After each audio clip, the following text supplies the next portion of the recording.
Hello friends, welcome to Simplify with Swati. In my first video, I had talked about the need and importance of record keeping and accountancy, where I had also discussed that accounting is the language of business, since it is used to communicate financial information or the information regarding the transactions of a business to its users. So in order to maintain records in the books of accounts and prepare the financial statements, that is, the income statement and the balance sheet, these standard accounting concepts and conventions are applied.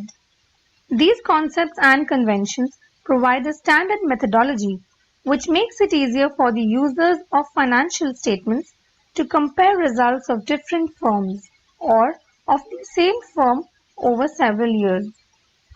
So first I will discuss about the accounting concepts. The accounting concepts are the assumptions followed by the accountant while recording financial information and preparing the financial statements. They are basically related to the recording of business transactions and maintenance of accounts. Now why is it so?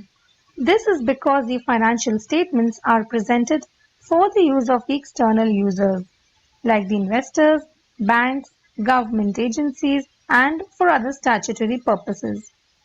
So there is a need for a basic or underlying framework which serves as a baseline or foundation for recording transactions. Now I will discuss the concepts in detail. The first and foremost assumption while recording the transactions in the books of accounts is that a company is different from its owner. This is because a business or a company is an independent legal entity with its own rights and duties, and it can own assets and owe liabilities too. Thus, any amount invested by the owner is recorded as a liability of the business. A liability is a debt owed by the company to the outsiders.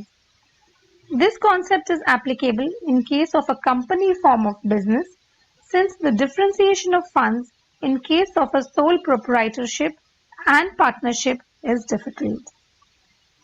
The reason for the separation of legal entity between a company and its owner is that the owners of the company can limit their personal liability. Also, the company can sue and be sued in case of a dispute, and the liability of the owners will be limited to the value of the shares subscribed by them.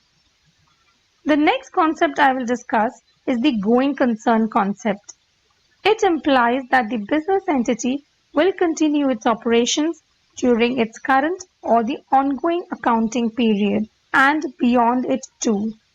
Also, it shall not close the operations in the foreseeable future. The important aspects of this assumption are: firstly, this applies to the company as a whole and not to any particular unit or segment. Secondly, this is necessary for the stability of the business and its ability to raise capital and draw more investors. Thirdly, without this, businesses would not be able to follow the accrual form of accounting, because if it cannot be assumed that the business will continue its operations in the future, then it cannot prepay expenses or accrue its incomes. The next is the money measurement concept, which proposes that only transactions and events that can be measured in monetary terms will be recorded in the books, and qualitative information will not be reflected in the accounting records. For example, suppose a company has a loyal customer base which helps it in earning greater revenues and also presents a positive future outlook to the business. Still, it will not be recorded in the books of accounts as it cannot be valued in terms of money. The next is the cost concept, which suggests that assets should be recorded on their acquisition cost, or the cost on which it has been purchased, which is the cost price and not the existing market price. Here I would like to mention that an asset is a resource owned by a company which produces future economic value for it, like a land, building, machinery, furniture, etc. For example, suppose a company acquires land for Rs 1 lakh in the year 2015. and now in 2020 its market value has increased to rupees 2 lakhs. The asset will still be recorded in the books at rupees 1 lakhs only and not at the current or existing market value. Further, I will be discussing the accounting period concept. According to this concept, a business should report the financial results of its activities over a standard period of time of 12 months. Commonly, businesses report results to the external shareholders for a period between 1st April to 31st March of the consecutive year. But some businesses, based on their preference or seasonality of the business, choose 1st July to 30th June or 1st October to 30th September as their reporting or accounting year. Next is the dual aspect concept. This is based on the double entry system which I have discussed in detail in my previous video, the link for which is provided in the description box. So basically, for each transaction, two parties will be involved and each of them shall both receive something and give something in return of the same amount. The two aspects of the transaction follow from the basic accounting equation, that is, assets equal to liabilities plus capital. Assets, as I have mentioned, are the economic resources of an entity like land, building, machinery, cash and bank accounts. Equities and liabilities are the claims of the owners and creditors of the business. In this equation, if one side is affected by suppose an X amount, the other side will also be affected by an X amount or the same value. Let's understand this through an example. Suppose a machinery is purchased via bank loan, so the amount of asset in the form of machinery will increase and a similar increase in the amount of liability in the form of loan of the business will be recorded. Another important concept is the principle of matching costs and revenues, which provides guidance on recording of expenses in the books of accounts in the same period in which the corresponding revenues have been earned. This is because a business can earn revenues by selling its products or services only when it incurs various expenses in terms of its raw material, marketing costs, administrative and other sundry expenses. So it must match the related revenues with the expenses pertaining to that particular accounting period. Here the fundamental purpose is to avoid any kind of misstatement of profits or losses in the income statement and by not accurately recording incomes and expenses. Let's understand this through an example. Suppose a company pays commission at the rate of 10% to its salesmen in the following month when the sales have been realized. So if rupees 10,000 worth of sale was made by the salesman in December 2019, he will receive commission of rupees 1,000 in January 2020.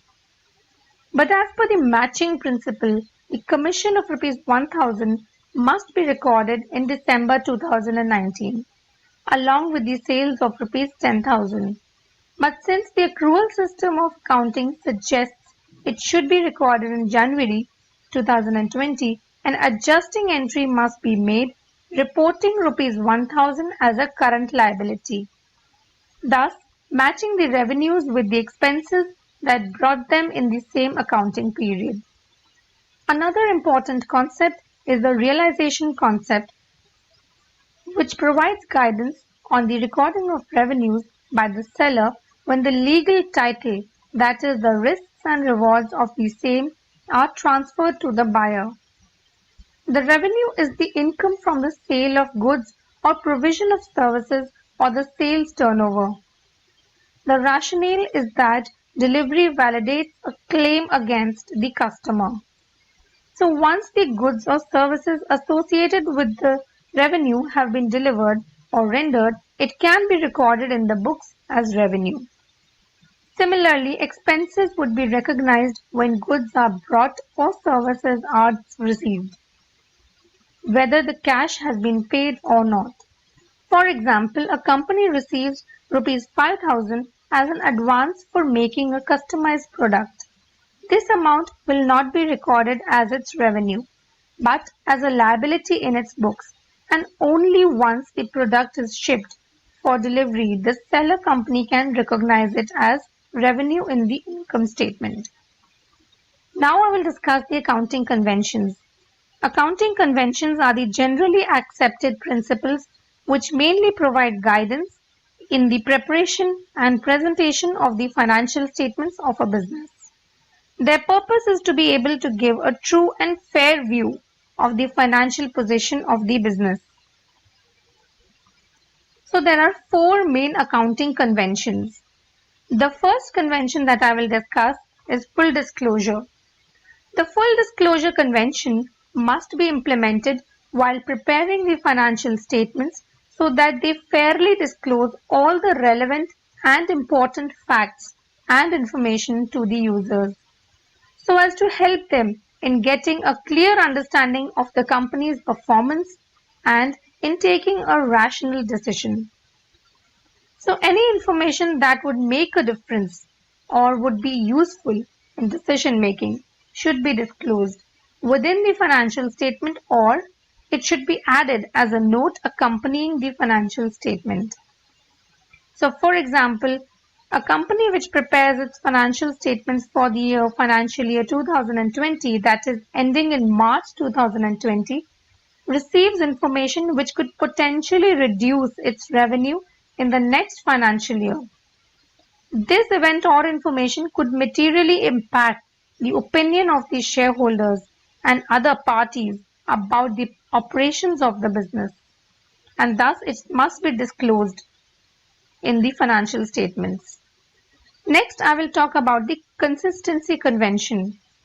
As per the consistency convention, a company must follow the same accounting methods throughout the accounting periods, or there must be consistency. This is important as the same accounting processes will allow comparison between the financial statements of different accounting periods. Also, there must be a valid cause for any change in the method of recording and reporting financial information, and it should be properly disclosed too. Another convention is the convention of materiality. Here, materiality means important, and it states only that information must be disclosed in the financial statements which might have a significant economic effect and could have an impact on the opinion of the users of this information. So it is up to the judgment of the accountant, because there are many events or transactions which may be significant or not for the stakeholders based upon the size of the company. For example, a company with revenue of rupees 100 crores may ignore the loss due to theft worth rupees 10,000 of its products, as it does not even amount to 0.1% of its income. Lastly, the conservatism convention presents a cautionary approach in order to create reliable financial statements for the users. The underlying assumption is that the future is uncertain, so the revenues and assets should not be anticipated, but recognized in the books only when it is assured that they will be received.